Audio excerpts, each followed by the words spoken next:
मेरे प्रिय मित्रों नमस्कार। आज का टॉपिक बहुत ही बेहद खास है आप लोगों के लिए। ये उन लोगों के लिए विशेष है कि जो बहुत सारी मेडिसिन यूज कर चुके हैं होम्योपैथ के भी, और फिर भी उनका गाउट पेन, अर्थराइटिस पेन ठीक नहीं हो रहा है। तो इस तरीके से उनको क्या करना होगा? उनको एक काम करना होगा, सीरम यूरिक एसिड का जांच अवश्य वो करा लें। उनसे अपील है वो यूरिक एसिड का जांच करा लें।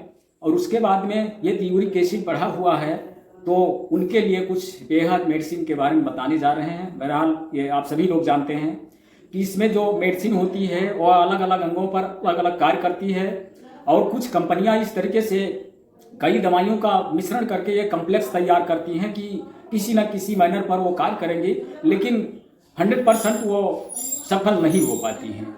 वो 100 लोगों में से 90 लोगों में कार्य करेगी, 10 लोगों में यानी 10% लोगों में काम ना भी कर सकती है। तो इसलिए कुछ आपको सिम्टोमेटिक मेडिसिन बताएंगे और अंत में एक ड्राफ्ट्स के बारे में बताएंगे, जैसा कि यदि उसे चूज करना चाहेंगे कोई। अब कुछ लोग कुछ भी मेहनत नहीं करना चाहते हैं, सब बना बनाया पका पकाया भोजन चाहते हैं, तो इसलिए उनके लिए यह नितांत आवश्यक है। और बहरहाल सिम्टोमेटिक मेडिसिन है, इसलिए सिम्टम्स के अकॉर्डिंग यदि आप दवा यूज करते हैं तो यह 100% कार्य करेगी। और ये कुछ ही घंटों में यदि यूरिक एसिड लेवल अगर बढ़ा हुआ है, सीरम यूरिक एसिड का जांच करा लेते हैं, यदि बढ़ा हुआ नजर आया है तो जो हम दवाइयाँ बताने जा रहे हैं वो दवाइयाँ 100% मेच्योर हैं और कार्य करके दिखा चुकी हैं, तो उनको हम आप तक पेश करेंगे। लेकिन आपसे अपील फिर करना चाहते हैं कि मेरे द्वारा प्रेषित किए गए वीडियो का थोड़ी देर तक धैर्य धारण करते हुए देख लिया करें, ये आपसे अपील है। आप में धैर्य की यदि कमी होगी तो काम नहीं बन पाएगा। मेरा मिशन है, मेरा मिशन पूरा नहीं होगा। मिशन मेरा यह है, अब मिशन के बारे में अधिक कहना उचित नहीं होगा, लेकिन आप सभी लोग थोड़ा सिंपलिस्टिक पॉइंट में रिफ्लेक्ट कर रहे हैं मैटर को, तो प्रतीकात्मक उसमें तो समझने की कोशिश करें कि लोग पीड़ित रहते हैं, दुखी रहते हैं, और इन औषधियों से हम गंभीर से गंभीर रोगों को इन औषधियों के अकॉर्डिंग सही कर चुके हैं, सही कर देते हैं, और कुछ लोग ऐसे ही पड़े रहते हैं, वो ठीक नहीं होते हैं। तो कहने का प्रयोजन मेरा यही था। मेरा मिशन इसीलिए है कि समाज में जनहित हो, भले ही किसी भी माध्यम से, भले ही ट्रीटमेंट के माध्यम से ही क्यों ना, भले ही कोई सजेशनल पॉइंट रिफ्लेक्ट करने के माध्यम से क्यों ना वो हित हो, लेकिन किसी न किसी माध्यम में जनहित होना चाहिए। तो यही मेरा मिशन है। तो अब चलिए मेन मुद्दे पर चलते हैं और आपको बताते हैं सिम्टम्स बाय मेडिसिन। जैसा कि आपको बता दिए, सीरम यूरिक एसिड का जांच करा लें, पैथोलॉजी जांच, कहीं पैथोलॉजी में जा करके सीरम यूरिक एसिड का जांच अवश्य करा लें। उसके बाद में जो दवाइयाँ बताने जा रहे हैं उसका यूज करें, अवश्य लाभ होगा। तो जैसा कि यदि सीरम यूरिक एसिड का लेवल यदि हाई हो जाता है तो कई सारे फैक्टर्स ऐसे रिफ्लेक्ट होते हैं, कई सारे बीमारियों के जो महत्वपूर्ण कारक होते हैं वो सामने आ जाते हैं। यूरिक एसिड लेवल यदि अधिक बढ़ता है तो वो आपके यूरिनरी ट्रैक्ट पर भी प्रभाव डालता है, और जब यूरिनरी ट्रैक्ट पर प्रभाव डालता है तो यूटीआई होने के भी चांस रहते हैं। और कभी कभी क्या होता है, हियर दियर ये भी होता है कि वो स्टोन कलेक्टिंग प्रोसेस जारी होता है। एक बार पता चला कि राइट में स्टोन था, राइट किडनी में, तो ऑपरेशन करके निकलवा दिया, तो फिर लेफ्ट में हो गया। तो जो प्रोसेस है इसका, जो कलेक्टिंग प्रोसेस है स्टोन का, वो जारी रहता है बराबर। तो इसका ये भी एक कारण है कि यूरिक एसिड का बढ़ जाना। अब जो मुख्य कारण है यूरिक एसिड, तो यूरिक एसिड बढ़ने से जो लक्षण होते हैं वो आपको जॉइंट पेन इस तरीके से, और इन्फ्लामेशन होने के भी, इन्फ्लामेशन भी दिखते हैं, यानी स्वेलिंग भी आ जाती है, इन्फ्लामेटरी आ जाता है। तो इस तरीके से कहीं भी अक्सर ये पैर के घुटने में दिखने को मिलता है, पैर के घुटने में दिखने को मिलता है, और यहाँ भी हो जाता है। और यूरिक एसिड बढ़ने पर यहाँ भी दर्द हो सकता है। तो जैसा कि यदि आप रस्टाक्स, कोलचिकम, कोरोसिंथ, लीडमपाल, इस तरीके से बहुत सारी मेडिसिन ले चुके हैं और कुल मिलाकर के नेफालियम बहुत सारी दवा लिए हैं, लेकिन आपको रिजल्ट क्यों नहीं मिल रहा? रिजल्ट इसीलिए नहीं मिल रहा कि आपका यूरिक एसिड बढ़ा हुआ है, तो उसकी जो मेन मेडिसिन है उसका जब आप साथ में यूज करेंगे तो ये दवाइयां जब आप यूज करते हैं तो ये हेल्पिंग मेडिसिन के रूप में कार्य कर जाएंगी। ये हेल्पिंग मेडिसिन का कार्य करेंगी जो आप ले रहे हैं, लेकिन जो मेन जो उसका कारण है, जहां से रोग है, होम्योपैथी में क्या होता है, क्या क्यों कैसे, क्या क्यों कैसे पर ही होम्योपैथ डिपेंड है। रोग क्यों हुआ, कारण क्या है, अब क्या होना चाहिए, इस तरीके से क्या क्यों कैसे, कैसे दवा यूज करें, तो इस तरीके से क्या क्यों कैसे पर होम्योपैथ, चूंकि इस पर डिपेंड होने के बाद इसका कारण पता लगता है। कारण जब पता लग जाता है, सिम्टम्स क्लियर हो जाते हैं, डायग्नोसिस हो जाता है कायदे के, तो जब डायग्नोसिस हो जाता है उसके थ्रू, उसके अकॉर्डिंग जब मेडिसिन आप यूज करते हैं तो वो मेडिसिन बहुत बेटर वर्क करके दिखाती है। और यदि बिना सिम्टम्स के दवा कोई लेते हैं तो आप फिर कहते हैं कि होम्योपैथ दवा बहुत देर में काम करती, होम्योपैथ काम नहीं करती, तो काम कुछ करेगी। आपको पेनफुली कंडीशन है तो आप जो दवाइयां रस्टाक्स, लीडमपाल, कोलचिकम, कोलोसिंथ, नेफालियम सब आज दवाइयां ले रहे हैं तो काम करेगी दवा, लेकिन वो थेरेप्यूटिक हो गई।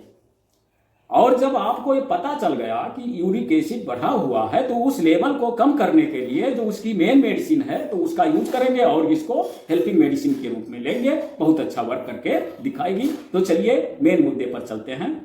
अब आप जैसा कि समझ गए सिम्टम्स क्या हैं, तो अब आपको बताएं कि आपको कैसे क्या लेना हो। जैसे कहने का मतलब यह है कि अब इसका जो मेन लेवल है, लेवल यूरिक एसिड का लेवल फीमेल में अलग होता है और मेल में अलग होता है। मेल में क्या होता है 2.7 mg/dl ये होना चाहिए, ये नॉर्मली है। और फीमेल में क्या होना चाहिए, फीमेल में होना चाहिए 2.76 mg/dl। तो ये क्या हुआ कि ये इतना अगर है यूरिक एसिड महिलाओं में और पुरुषों में तो ये नॉर्मली है और ठीक है, कोई दिक्कत नहीं है। अब चलिए कुल मिलाकर के जो मेन मेडिसिन है जो एक जगह और कार्य करती है जिसको कहते हैं अर्टिका यूरेंस, अर्टिका यूरेंस, ये अर्टिकेरिया की भी बहुत बेटर मेडिसिन है। अर्टिकेरिया जैसा कि बड़े बड़े फफोले टाइप के, फफोले नहीं सॉरी, वो जो मच्छर काटने जैसे वो दरोरे पड़ जाते हैं तो वो निकल आते हैं, जिसको जुरपुत्ती कहते हैं, पित्ती कहते हैं।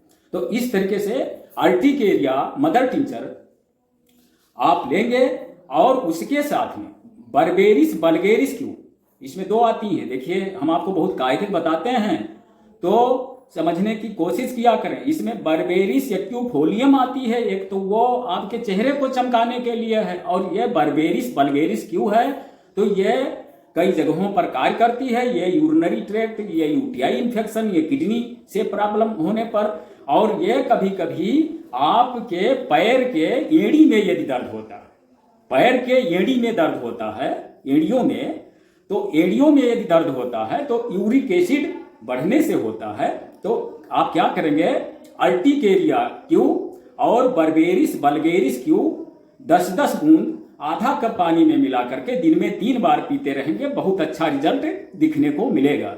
और यदि आपको ज्वाइंट में पेन होता है, यहाँ होता है, बहरहाल ये दवाइयाँ जो अर्टिकेरिया क्यू है इसको अल्टरनेटली लेते रहेंगे, लेकिन कुछ सिम्टम्स के आधार पर कुछ दवाइयाँ आपको अदर लेनी होंगी, अदर पार्ट्स में यदि दर्द आपको होता है। तो जैसा कि आपको लाइकोपोडियम की 200 की सुबह शाम 5-5 बूंद टंग डोज लेना होगा। अर्टिका यूरेंस लेने के 1 घंटे के बाद यूज करेंगे। और अर्टिका यूरेंस यदि लेते हैं, बर्बेरिस लेते हैं और यहाँ गांठों में दर्द होता है तो आपको रस्टाक्स और लीडमपाल को लेना है साथ में, लेकिन उसको नहीं भूलना है, उसको भूल जाएंगे तो दिक्कत है। तो अब अक्सर ये सारी दिक्कतें इसी से समाप्त हो जाएंगी। ये इतनी मेडिसिन सफिशियंट है, कोई दिक्कत नहीं है। अब आपको यदि आप इस झंझट में नहीं पड़ना चाहते हैं, यूरिक एसिड बढ़ा हुआ निकला है, तो आपको क्या करना होगा, आपको अल्टिकायूरेंस और बर्बेरिस को अवॉइड कर देना होगा। आपको क्या करना होगा कि आपको लार्ज फार्मेसी एक मेडिसिन बनाती है, तो यूरिसिड, लार्ज फार्मेसी एक मेडिसिन बनाती है, उसका नाम है यूरिसिड। यूरिसिड ड्राफ, जिसमें अर्टिकेरिया भी है, बर्बेरिस वल्गेरिस क्यू भी है, अन्य बहुत सारी दवाइयां मिली हुई होती हैं, तो उसको अवॉइड कर देंगे, उसको पिएंगे। और जो सिम्टम्स कुल मिलाकर के रिफ्लेक्ट हैं, गांठों में दर्द और झंझनाहट और इस तरीके से, तो जो कोलोसिन, कोलसिकम, रस्टाक्स, लीडमपाल, ये 4 दवाइयां कम्प्लेक्स में 30 पोटेंसी की दिन में 3 बार लेते रहेंगे। इस ड्राफ से 1 घंटे का अंतराल रखेंगे। वो ड्राफ अगर ले रहे हैं तो इनमें से इतनी सारी दवाइयां बताने के उपरांत आप इनमें से कुछ आप यूज कर सकते हैं, चूज करें, ये आपकी मर्जी है, एज यू लाइक इट, ये आपकी मर्जी है। आप इसको चूज करेंगे अपने दिमाग से, या आप किसी से कंसल्ट कर लेंगे, किसी से राय मशवरा भी आप ले सकते हैं। तो इसी के साथ हम आपसे इजाजत चाहते हैं। धन्यवाद। जय हिंद, जय भारत।